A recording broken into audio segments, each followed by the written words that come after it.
What's up, folks? Welcome back to Believe in Ravens podcast. Daniel Wilcox, Matt Trigger.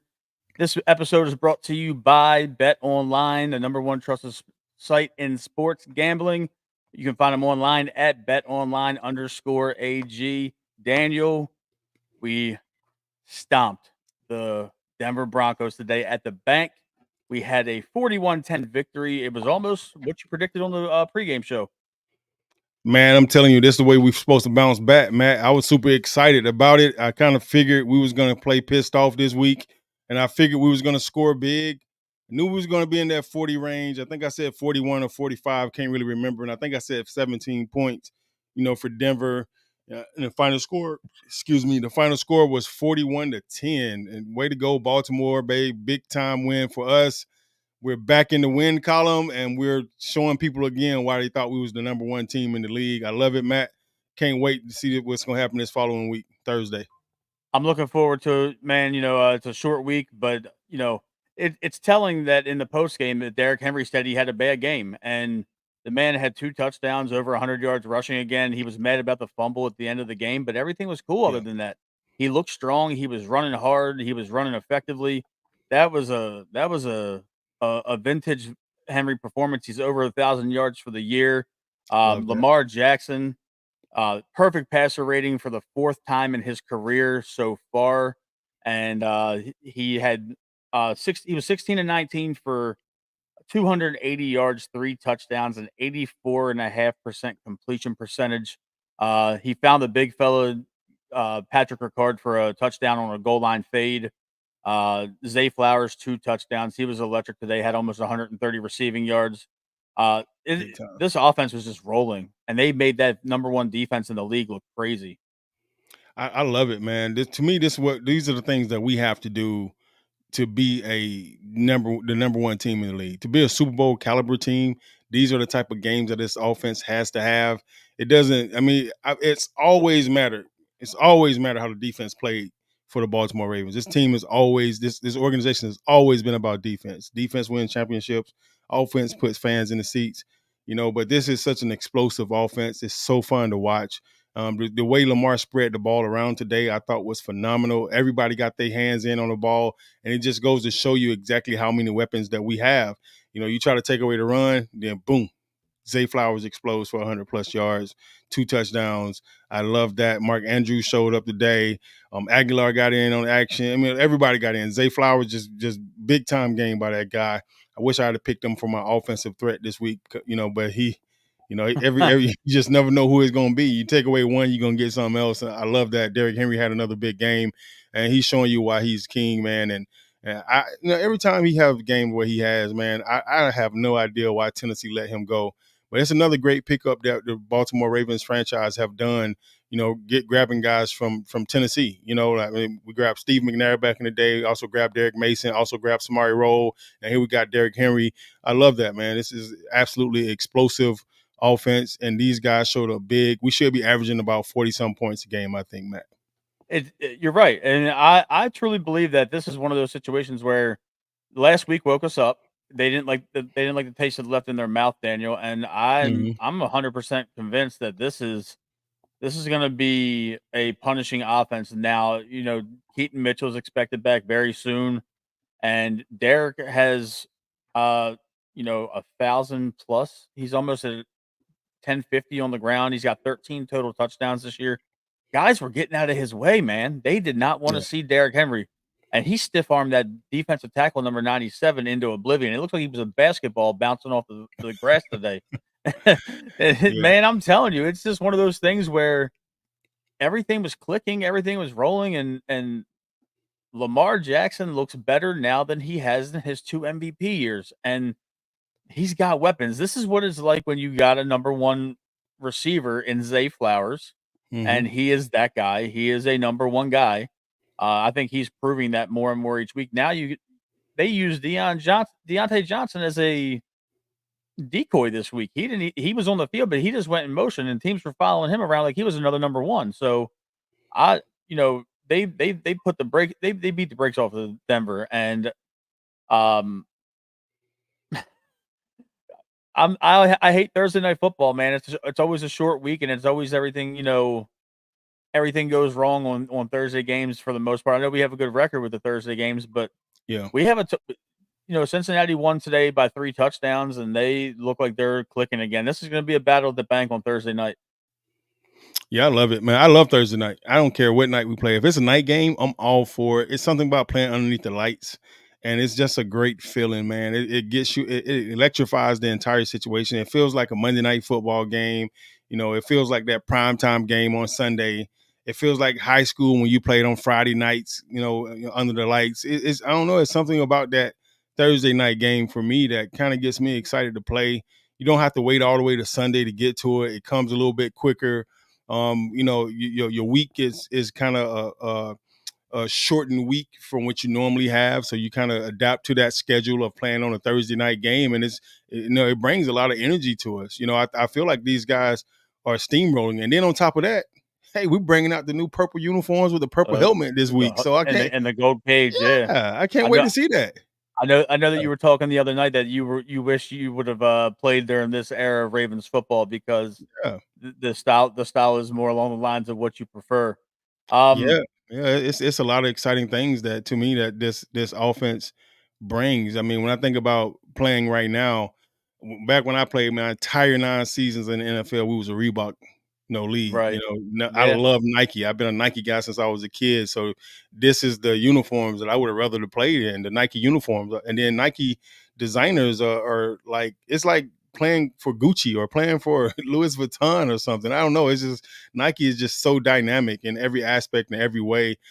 So to be able to play right now, to be able to have these multiple uniform combinations that they have right now, I think out of the 4 uniforms they have, you could probably come up with maybe 120 uniform combinations when you start thinking about the socks and the right. sleeves and the different color cleats and the different color gloves you could put on with it, and then you got 3 helmet changes. I mean, it's fun, man. To me, it brings excitement to the game, and it makes it Absolutely. even funner to watch. And then you turn around and you have one of the most dynamic, most electric quarterbacks probably that ever played the game. That's why you get Harbaugh on record saying over and over again that Lamar is going to be the best quarterback to ever play this game because he knows exactly how dynamic and how explosive and how magical to see a player like Lamar is. He sees them every single day at practice and he can't get enough of it. I watched Derrick Henry and Lamar at the post game, interview, and they was talking about the dynamic duo, and I'm sitting there looking at these two, man. These are two of the best players in the NFL right It's now not even close. in their freaking prime, Matt, and they both play for the Baltimore Ravens. And then when you start to think about the other guys that are out there with them, you can look at it like it's Lamar and Derrick all you want, but there's a Zay, there's a Mark, there's a Isaiah, a Nelson, Patrick got in the end zone today, like you were saying earlier. It's so fun to watch these guys play, man. Bateman, Rashad, it's so many, and then you go get Johnson, the guy that just got there, man. It's going to be an explosive year, and I It is. think he will draw some attention, and people don't know what the Ravens are going to do with him just yet. So I think his presence on the field will definitely stir some things up. And I'm looking forward to it because now Keaton Mitchell's back in practice, and you got the lightning to the thunder for Yeah, Derrick Henry. He Justice yeah, Hill is a hard runner, but yeah, and Derrick Henry's a fast runner as well as a powerful runner, but that home run threat on a screen, on a sweep, on a toss play, yeah. Henry's go dudes are making business decisions to get out of Henry's way. When it comes to Keaton Mitchell, they can't catch him. So that's Yeah, let's gonna let's let's talk about that, man. Let's talk about that. Like we had Anthony Mitchell on, Keaton Mitchell's dad, last week. We talked about the return of Keaton Mitchell. Like, let's talk about that. Like, what does that look like for you? Like you think about Derrick Henry getting his 20 carries, and we already talked about how the plays averages out. You average about 60 offensive plays per game, and how many carries Derrick Henry is going to get versus Lamar, versus Zay Flowers, versus Mark Andrews, versus Isaiah Likely. Now Keaton Mitchell comes back to play. How do you divvy that up? Think about it, Matt. Like, what do you think? um, to me, honestly, I think it takes away a couple touches from Justice. I think it takes away a couple touches from Derek. And I'm not saying that in a negative way because now you're going to have another running back to spare Derek. And now Derek's runs are going to mean even more to this offense because now you have a home run threat in Keaton with the shiftiness and the and just the overall dynamics and his skill set. Now Derek, he's not going to be coming into a stacked box nearly as much, Daniel, and that's where Right. I'm at with it. I think he's going to be coming in to where defenses are going to have to play this offense honest because now you can clearly see Lamar Jackson just had his 5th straight game of over 275 pass yards, Right. and now you even have an added wrinkle where Keaton can kind of cut into some of these wide receiver reps because he's essentially a slot receiver in the backfield.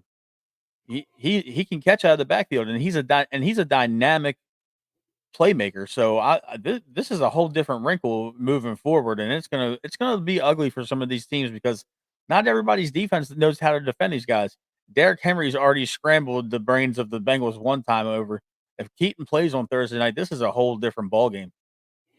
I agree. I think we have to work hard and really, figure out this system. You have to debate. All right, we're gonna make sure Derek get at least 20 touches a game, right? Then you bring Keaton in. How many touches are you gonna give Keaton with his explosiveness? And do you rush him back, right away, or do you wait a couple more weeks, or how many plays do you give him per week until you feel like you're really truly ready to cut that kid loose? Do you give him 3 plays or 5 plays the first week? The next week, do you give him another 3 or 5, or do you bump that up to 6 or 7? And then the next week, do you bump it up to 10? Like, how do you do it? Like, what are you thinking as a head coach or offensive coordinator, how to get this guy involved in your game planning? And does it change the way you look at plays and how you look at the things that you do, or the explosive plays that you get? He is such a dynamic and explosive player. Then Justice Hill has been playing lights out, I feel like, all season long. He had another big day today, had a big catch for us, and it was phenomenal. But then you see him get hit in the backfield a couple of times on some runs, and you're like, dang, man, is he bouncing around too much? Is he not hitting the hole hard enough? Is the hole there? Is it not there? Is he missing something or whatever? You can't really quite tell without watching the coaching film and being able to break it all down, or to be a fly on the wall in meetings to kind of see, what's going on. Then you see the one play where I think they was going to run some kind of option play with Lamar and Derek went the wrong direction, or Lamar Yeah, turned the wrong way or something. I don't know what it was, I but think it was one of those 8-yard loss plays yeah, earlier today yep. because And Lamar had Lamar, negative rush yards today. right. And then he tried to turn around and make something out of nothing, but there was nothing there to make, and he ended up losing about 8 yards on the play. And so you still having some mental stuff that are kind of the mental breakdown plays that's been there kind of all season, where the communication isn't right, and those things happen. They happen. You call 26 and the other person thought you called 25. And you just got to make sure you're on the same page so that those type of plays don't happen, because you're going to have those mishaps. Those are those 10 phantom plays I was telling you about, when you see that kind of happen, where a ball gets batted at the line of scrimmage, or somebody jumps offside, or somebody lines up in the on the wrong side, or too many players on the line of scrimmage, or not enough players on the line of scrimmage. You get those type of penalties, and those are those plays that takes away from your 60 plus reps that you're going to get every week. And in the interim of doing that, like, who do you take reps from to put Keaton in there to do better? When you're scoring 41 points a game without somebody, it kind of makes Yeah, you feel like, maybe what's I going might not on and need what are we to gonna do? yeah, maybe I might not want to disrupt this right now, or maybe I ought to just let it go and just kind of see how it goes. But I think you slow play it. I don't think you rush Keaton back too fast. I think you give him some time so he can feel like he's 100%, and he's already taken a couple of hits in practice, so he feels like, he's ready for whatever comes his way, and don't rush him back so the kid risks getting hurt again. I love him. I think he's an explosive player, and I think he's one of the most talented running backs in this NFL, in this league. And I would love to keep him on the field the entire season, and not just for a couple of games. Yeah, I'm looking at the stats right now, and uh, for rushing, Lamar had 3 attempts for 4 yards, so he had 1 yard to carry essentially. It's crazy. Justice Hill had 5 touches for 15. Derrick Henry had 23 for 106 and 2 touchdowns. So you might see the touches from Lamar drop by 1 or 2. If he's going to have an 8 to 10 touch game, he might end up having 5 to 7. Hmm. To get Keaton his touches.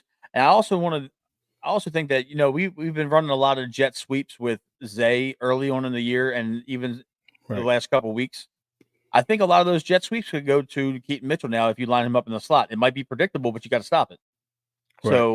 So that might, help limit the exposure of Zay taking hits close to the line of scrimmage from the bigger guys. Mm-hmm. So that's where I'm at with that. You can find a way to get Keaton in there.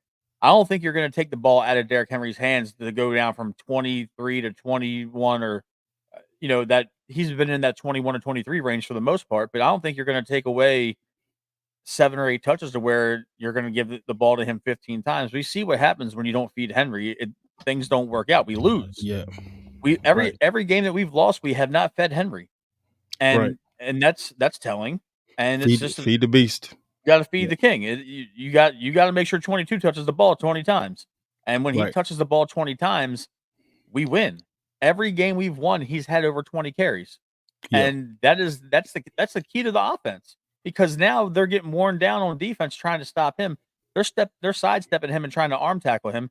He's stiff arming linebackers and defensive linemen and the like. And then all of a sudden, when they're tired, now Lamar's going to start to play action pass and he's going to start finding guys over the middle. Lamar Jackson had no problem finding anybody wide open today. He was making 2, 3, and 4 reads. He was averaging almost 4 seconds in the pocket. After Crazy. that early sack, that offensive line strapped them down. They were touting this defensive line as something serious, and they had 1 sack. Right. To me, that screams efficient. That screams they're making in-game adjustments. That means they're coming over to the sideline, and somebody in that coaching staff is breaking everything down. They're getting on that little tablet, and Todd's probably communicating by phone like you guys do. And Mm-hmm. it's one of those things now where you have to pick your poison. This efficiency is insane. It's pick your poison all the way, 100%. Yeah, I agree. I think a part of that is too, man. You don't put your offensive line in a situation where they're pass blocking the entire game for 40 snaps. They only had to sit back on their heels and pass block on their 19 plays today. That's huge. Yeah, it is. Yeah, that keeps them fresh. And then you look at the amount of rushes we had. I think we had over like around 35, 36 rushing attempts or something like that total. And We had 31 rushing attempts between right, 4 different guys. right. And so with having those, that gives them a chance to kind of put their heels in the ground, dig their toes in the ground, and then explode off the ball and try to push people off the line and give them a chance to go downhill on people and be aggressive and attack. And that's how you set the tone. You always want to attack people. You want to always, my motto as a coach was always attack. We always want to be on attack. We don't ever want to play catch. We don't want to be playing defense on offense. We want to be playing offense at all times. We're going to be aggressive. If we got the ball, we're not going to let you dictate how we play the game. And to me, if we do that, if we run downhill on people and we aggressively attack people at the line of scrimmage, then we get a chance to win that field position battle. We get a chance to win the line of scrimmage battle, and we get a chance to win the rushing battle as well. I just think we got so many explosive players. It's so hard to me to just divvy up and to sit down as an OC to kind of think about exactly who you're going to get the ball with. But my hat goes off today to the offensive staff and the defensive staff. They bounced back with flying colors. Phenomenal job coaching this week, guys.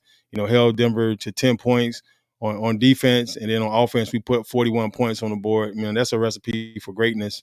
I love it. I love to see more of that over and over again. Let's talk about the defense a little bit. We've been offensive centric for the first part of this show. Yeah. On my defensive MVP pick this week was Trenton Simpson. He didn't make a turnover, but he made a key play late in the game, and he had a hell of a stop. And Kyle Hamilton is back. I think he's fully back to being himself. He's a dog. He's flying around, busting up screens. He's the most sure open tackler that the Ravens have. Roquan, he had a lot of tackles today. He was around the field. He was in the mix for a lot of these run plays. The defense it's noticeable that we're missing Michael Pierce right now because they were running up the middle on us a little bit. We ended up having to play Chris Wormley, who we drafted him and he ended up going to Pittsburgh after we cut him, and he's back. He's on the practice squad, but he was in elevation. There wasn't really a lot of beef up front. All of our linemen were hovering around anywhere from 280 to 305. So they were kind of getting a little bit of chunk plays early on, but they shut that down. The Broncos only finished the game. They had under 100 rush yards, I believe, Uh-huh. or just over. It might have been just over 100, but they had a lot of their yards were chunk plays from like Bo Nix, But their running backs, McLaughlin went for 10 yards. Javonte Williams went for 42. Michael Burton went for -1. Estime went for 35, and that was in garbage time. Yeah. So, our defense did their thing. Marlon had a good game. He was on Sutton the entire time. Sutton didn't make but I think one meaningful play against us, and it was a good performance. Brandon Stevens doesn't know how to turn his head and look for the ball. That's a problem. Yeah, And and that's a problem. Anthony Mitchell reached out to me in the middle of the games, like, man, I'm telling you, Brandon Stevens, man, he got to figure it out, man. If he turns his head, he's got 6 interceptions this year. And Probably or more. or It's more, or crazy. more. Yeah, it's And crazy. as much as I've been on Marcus Williams' case all year long, Yeah, Daniel, first play of the game, he blows up a screen pass in the backfield, and then later on in the game, he gives up a touchdown catch to the quarterback. I texted you and said, "This dude is." I'm not going to say what I said. We're live, but yeah, like you got mossed by Denver's Bo rookie Nix, quarterback Bo by Nix. Bo Nix, and of all people, by Bo Nix. I would have Bo been okay knows if it was. football though, but Bo Yeah, knows football. yeah, he's a 27-year-old rookie. He should know football, Daniel. He should. He Yeah, should. It and the good just thing went about it is that the defense didn't get fooled on the play. Everybody was all over it. Marcus Williams was right except for there. him, I mean, he was right there. He was a and contested. It was a contested catch by Bo Nix. That's why it was such a big play for them. He actually went up over Marcus Williams to get that ball and came down with it. yeah, A lot of times that play is wide open. And that quarterback is butt naked. He's free, and nobody's out there on him at all. So I mean, the defense. That's the testament to our DC and those guys. They wasn't fooled. They just Denver made a play. I'm gonna give it up to Denver made the play. They get paid too. It was a heck of a throw. It was a heck of a catch. And, Bo came down with it at the end of the day. And do we wish Marcus would have made the play? Heck yeah, absolutely, 100%, hands down. But, I don't know. At least he was in position. At least he was there. At least he wasn't on the other side of the field out of position. And we scratching our head again like, this is another freaking busted coverage, that's silver lining to it, I guess. Yeah. But I mean, if he That's if he's if he stops that play, it's yeah, 41-3. you're right. You're That's 100% right. 41-3 ball game because they didn't move the ball on us at all for the most part. It was a dominant performance by the defense. And Yeah. it was nice that Eddie Jackson was in street clothes today after getting absolutely toasted last week against the Browns. Hey, He the next step is to have your street clothes on your mom's couch. Go Yeah, ahead, Matt. that Go ahead, Matt. put that pink slip in his locker. Let's go now. Now we're a couple days away from the trade deadline. Let's go get somebody. Yeah. It's clear. I liked what I saw out of Jadeveon Clowney on that Carolina game today. Yeah, Clowney is balling. He's causing havoc. I love this. Send him a 5th round draft pick. We'll be all right. Right. Eric, if you're listening, bring Clowney back. Give him that draft pick. He ain't gonna make the team anyway, not with this loaded roster. That's a 5th round draft pick in 25. He's gonna be on the practice squad. That's where half our guys are from the 24 draft. So, Yeah. Let's go ahead and get us a pass rusher because I do want to call out one of the pass rushers though for a good game. Tavius Robinson, number 95. Yeah. That kid had a hell of a game. He He had a did. sack. I thought they were gonna get him for roughing the passer because he slapped the back of Bo Nix's helmet, but I don't think Bo's the kind of quarterback to get those calls yet. Yeah. So he was disrupted. He was rushing from the 3 and the 5 spot. So I thought he looked pretty good today. I thought he grabbed the top of his head. Looked like to me. He did Yeah. slap it, but it was kind of. I felt like it was more of a like get over here and like pull him back. So Bohead kind of shortened his neck a little bit, So it was an interesting play, man. I loved it. I love the physicality of it, and I just feel like he played extremely well today. I love the way our defense played today. We were flying around the entire game, and it was a lot of guys. There was a lot of hats to the ball. and it was fun to watch. You know, it really was fun to watch, man. And I'm excited. And it's so crazy. Like, you know, one week you lose and you're like, man, how the heck we lose to Cleveland? Then the next week you come and blow somebody out like Denver. And you know, you try to figure out, and then you watch Cleveland, you see Jameis Winston throw all those picks and the other team catch the picks that we dropped last week. Yeah, And then it infuriating. was a totally different situation. It's crazy. Absolutely infuriating. Yeah, You man. know, It's so crazy. it was crazy, but I'm looking at the tackle charts today. Yeah, I was Roquan doing the same actually thing. Roquan only had 5 tackles today. Yeah, I saw that. Hamil Hamilton had uh Hamilton had 17 tackles today. Wow. 7 solo, 10 assisted. Crazy. And I didn't think it was that many. Stevens was involved in the run game. Batavius Robinson had 2 sacks, Hmm. and Malik Harrison had 1 in cleanup duty. Um, I I can't complain about a rotational defensive end outside linebacker having 2 sacks. Kyle Van Noy dropped into coverage a lot today. I noticed that much. I did too. He was out in coverage a lot. So was Odafe Owe. The first And pick that Washington got early in the series, that came from Van Noy actually yeah, tipping the dropped ball. he Yeah, dropped into the coverage. He got his hand up. yep, tipped that Yeah. ball, and then that his tip was enough to throw off the receiver that was getting the ball was getting thrown to, and then he tipped it, and then Washington was able to come up and grab it. So it's pretty cool to see that, man. I love that. That's how it's supposed to be. That's how it's supposed to be, and I'm Yeah. happy that the defense got an early turnover to give them a little bit more confidence. We didn't have to rely on the bend don't break. Once we started punching them in the mouth, it was the heavyweight fight was over very early.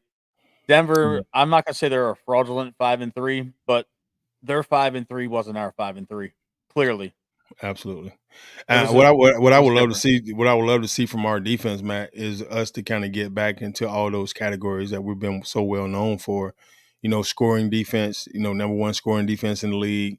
Number one turnover defense in the league. Like, I just want to see us get back to scripting the ball, punching the ball out, interceptions. You know, pitching them back. You know, just playing backyard football the way Ravens always do on defense. Man, it was so fun if you can watch those years. Those 5 years I was in Baltimore, to watch the way our defensive backfield played together and played in unison, and just they look like kids that have been playing together at the park all their lives, man. And it was just such a fun experience to watch and be a part of it when you was on the sideline. It made me want to play that way on offense, you know. So if we can get our defense just back to causing turnovers and just, you know, raking havoc on offenses, then I think this team is going to be hell. Boy, I know this is a Super Bowl team. I know 100% of my heart that this is a Super Bowl team. We're going to go to the Super Bowl this year. We just got to figure out whether or not we're going to win it or whether or not we're going to lose it. And we just, you know, it's going to take all of us. It's going to take everybody. It's going to take me, you, Matt. It's going to take the coaching staff. It's going to take the special teams. It's going to take the offense, the defense, everybody. Everybody got to be on the same page. So that's what we need to do. We need to speak everything into existence on the Believe in the Ravens Yes, we podcast, do. so these guys can hear it and they can get it too, or we can at least put it in the universe in some kind of way. They get the brain waves, that the same brain waves we got. So we need more turnovers from our defense. We need to play more faster. We need to play more explosive, more aggressive, and just continue to be the defense that we've always been for this organization and this team, and keep people under 21 points the rest of the year. Let's go. That's definitely it. I do want to ask you this, and it's been debated upon on social media a lot, not necessarily Mhm. by the national media pundits. Lamar Jackson wins the Super Bowl this year. Does that cement his Hall of Fame legacy? He's already a Hall of Famer in my book. I mean, two-time I agree. MVP. I agree. He's already a Hall of Famer. There ain't too many quarterbacks in the history of the NFL that's been two-time MVPs. He's one of them. I think he may be one of three or one of five or something like that. He's already a Hall of Fame quarterback.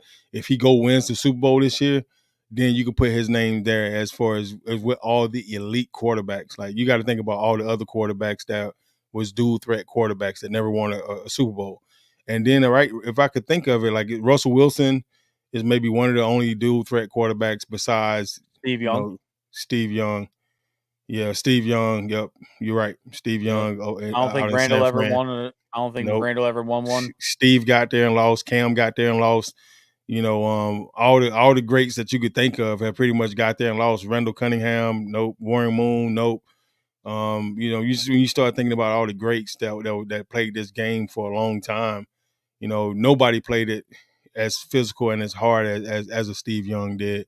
and kind of put his body on the line, but Michael Vick might have been the only guy I could think of that I could remember that kind of ran as hard as Steve Young and would put his body on the line for every single yard. So it's kind of cool. But even Vic, he never won a Super Bowl, never even got there. So if Lamar makes it and he wins one, it definitely puts his name in right up there with the GOAT talk for everybody else. But it's still only one Super Bowl. Brady got 6. So it's it would be nice to see the Baltimore get on a winning streak, because every time they get on a winning streak, I can add a new patch to my jacket, to my Ravens coat. There you go. New Super Bowl patch. It'll be sweet.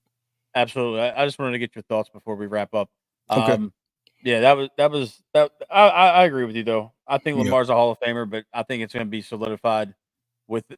Honestly, if this year is the perfect storm, you could have a MVP quarterback and you could have an Offensive Player of the Year as a running back. Derrick Henry could potentially shatter the single season rushing record. Yeah. And he could easily see 2,200 yards this year the way he's running. So. Right. And we're not going to. Every defense isn't going to be stout, and a lot of these teams are, they're going to be doing what the first 9 have done. They're going to start making business decisions in the second half of the game.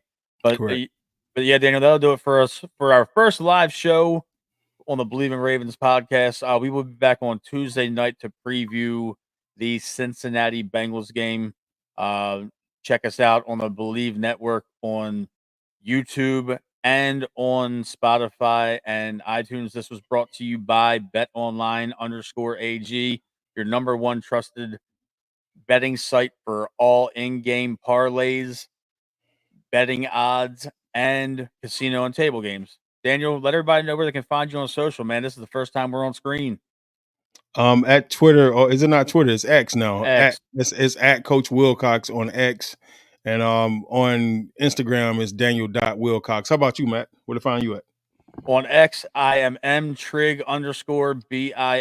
And on Instagram, I am mtrig89. And on Facebook, you can just look me up at Matt Trigger. That'll do it, folks.